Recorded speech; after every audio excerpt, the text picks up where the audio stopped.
Mom, what's that over there? When I returned home from my parents' house with my daughter, we were met with piles of trash bags in front of the entrance. As we approached, I realized that these bags contained my daughter's and my belongings, carelessly packed as if they were actual trash. Confused, I exclaimed, "What's this? Why is this happening?" My daughter tearfully pulled out her beloved stuffed animal from one of the bags and hugged it tightly. Frustrated, I marched towards the entrance, only to find that the locks had been changed while we were out.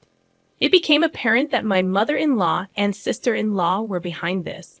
Ringing the doorbell and knocking several times yielded no response. "What is this? Isn't it terrible?" I muttered. Upon closer inspection, one of the trash bags had a note that read, "Parasites disappear, never come back." A surge of anger welled up within me, and I couldn't help but express my frustration aloud. "The real parasites are you," I muttered. This was the worst treatment I had ever received from my in-laws in 15 years.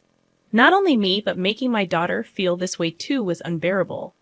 My patience exhausted, boiling with anger, I loaded our belongings into the car, and we returned to my parents' house.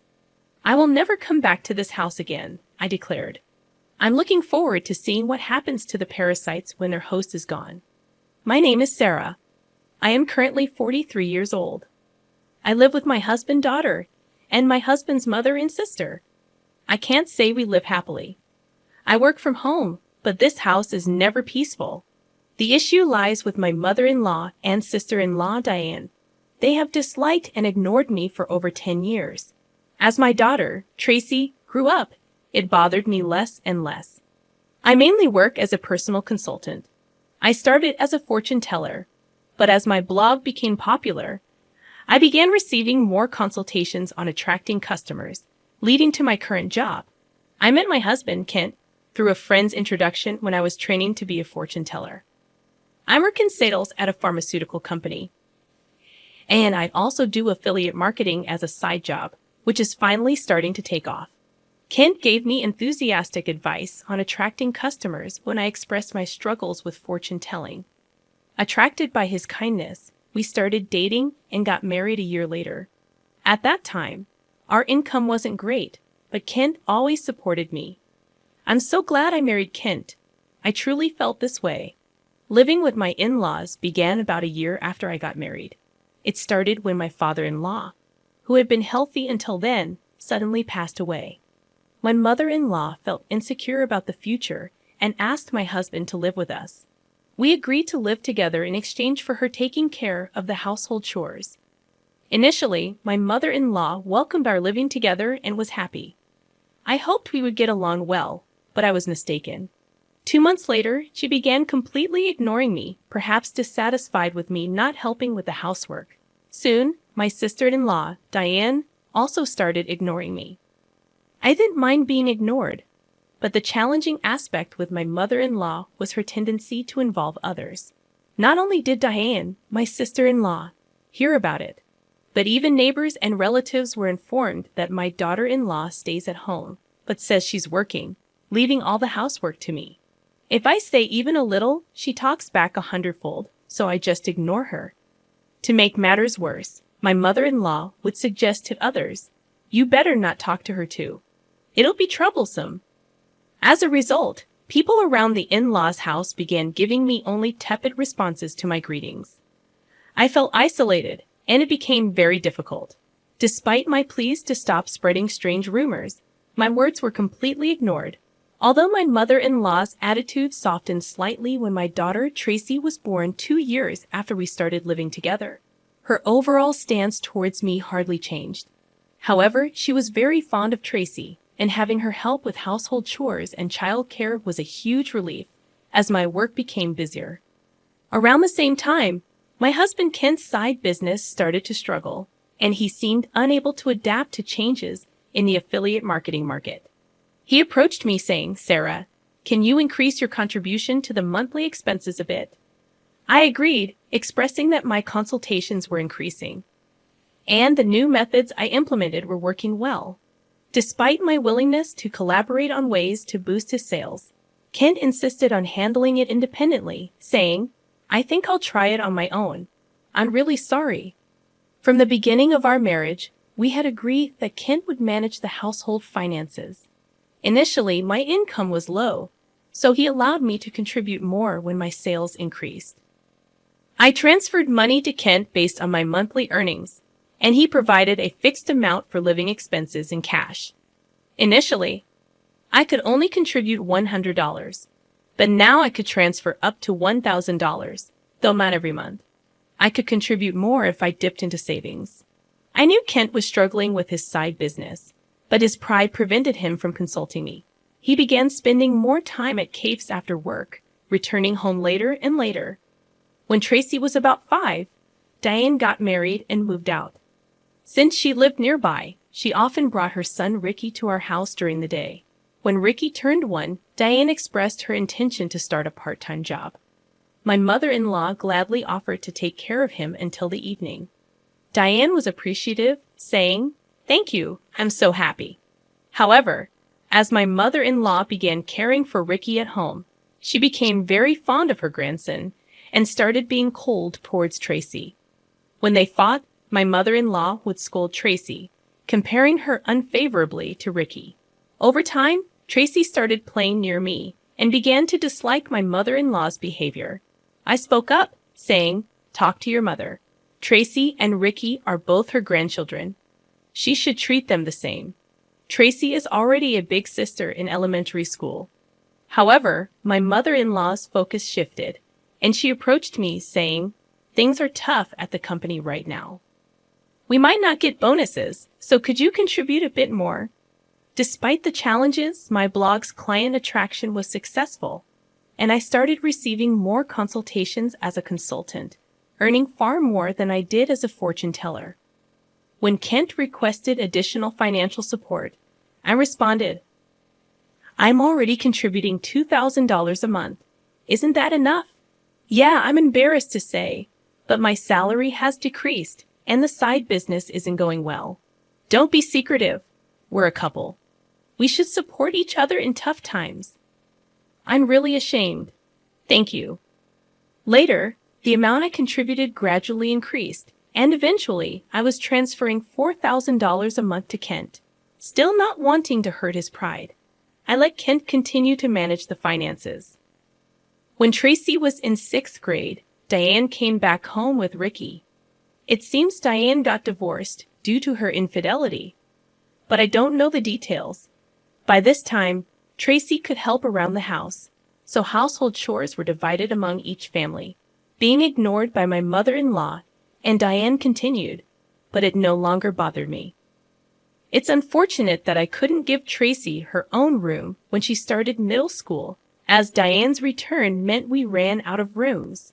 One night, while discussing which tutoring school Tracy should attend for middle school, Diane suddenly said, "Hey, tutoring is expensive. Why doesn't Tracy study by herself? Could you stop making such comments? I'm paying for the tutoring, so it's none of your business what Sarah's paying." "Impossible. You don't earn anything. Kent said he's supporting you. You're just a leech, aren't you? Ha ha, you married him because he has money, right?" "Exactly. Kent told me not to speak ill of Sarah, who can turn, but that's just shameless." My mind was filled with questions. What does this mean? What has Kent been telling his mother and the others? Kent is the one supporting this house financially. It's about time we put an end to the parasite's lifestyle. I feel bad for Tracy, but if we pay for her tutoring, we won't be able to pay my compensation. Not be able to pay? Are you saying our house is paying for your compensation, Diane? Kent said he would pay for it. You should spend your money on Ricky. I began to understand the deception and felt my anger rising. My husband had always managed our household finances, and my mother-in-law had taken care of the household chores and child care until Tracy grew up. So I thought they knew I was also contributing to the household expenses. Is Kent bearing all the expenses of this house, including your living expenses and the compensation Diane is supposed to pay? Be quiet.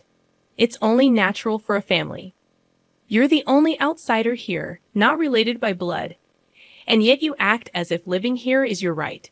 It really makes me angry. I contribute money too. Don't talk back. What you contribute is barely enough for your own food expenses. You hardly have any income, and yet you're so arrogant. I could feel my body trembling with anger. I could see Tracy on the side, looking like she might cry. I knew Kent had a lot of pride, but I never thought it would be this bad. Certainly, in the beginning, Kent was paying for the living expenses and pocket money for my mother-in-law and Diane. But I had started contributing as well, and now we were living on my income. I needed to talk to Kent properly. Around midnight, Kent came home. He was drunk and seemed cheerful. "Can we talk? I didn't know you weren't getting any money from your mother or Diane. They said you're covering all the expenses of this house." About that? My bad. It's a matter of pride as a man, you know. When we started living together, I was paying for everything. There wasn't a right moment to say you were also paying, and in front of the family, let me be the eldest son a little, please. Kent, with a light-hearted tone like in a comedy sketch, put his hands together. "Oh, that's right. I'm going to Conan this Saturday. I'll be gone for a week." "Take care?" "Conan? Why?" "I got invited to a seminar in Conan by a friend I'm doing a side business with. I'm going to make it a success, so cheer for me, Sarah." "Well, I'm off to sleep. See you tomorrow." My husband lay down on the mat in a cheerful mood and soon started snoring. My anger wouldn't subside, but recently, with Kent coming home late, we hadn't talked much, and I had no idea about this. I thought he was joking while drunk, but on the weekend, Kent really left with a large suitcase. During Kent's absence, I had the freedom to use the car, so I decided to take Tracy back to my parents' house. The next day, a shocking event awaited us. "Mom, what is that?" When Tracy and I returned from my parents' house, there were piles of trash bags in front of the entrance. Upon closer inspection, these bags contained mine and Tracy's belongings, carelessly packed just like real trash. "What is this? Why is this happening?" "I don't understand." Tracy, crying, pulled out her beloved stuffed animal from the bag and hugged it. Furious, I headed towards the entrance. "Huh? Has the lock changed?" It seemed that the locks had been changed while we were out. This must be the work of my mother-in-law and sister-in-law, Diane. I rang the doorbell and knocked several times, but no one came out. What is this? Isn't it terrible? Upon closer inspection, one of the trash bags had a note saying, "Parasites disappear, never come back." I felt a surge of anger from the bottom of my heart. The real parasites are you. I couldn't help but let out a swear word. This was the worst treatment I had ever received from my in-laws in 15 years. Not just me, but making my daughter feel this way too. I finally lost my patience with boiling anger. I loaded the luggage into the car, and we returned to my parents' house. I will never come back to this house again. I'm looking forward to seeing what happens to the parasites when their host is gone. When we returned to my parents' house, they were shocked. I hadn't told them about the ignoring from my in-laws, the money issues, and most of all, their attitude towards Tracy. Not wanting to worry them, my parents said, "There's no need to go back to that house. You should claim compensation from them." They cried with anger and told me to stay with them. My mother's words, "You really had it tough," made me cry too. In reality, I had been trying my best all this time. Enough is enough. I finally decided to confront my feelings while staying at my parents' house.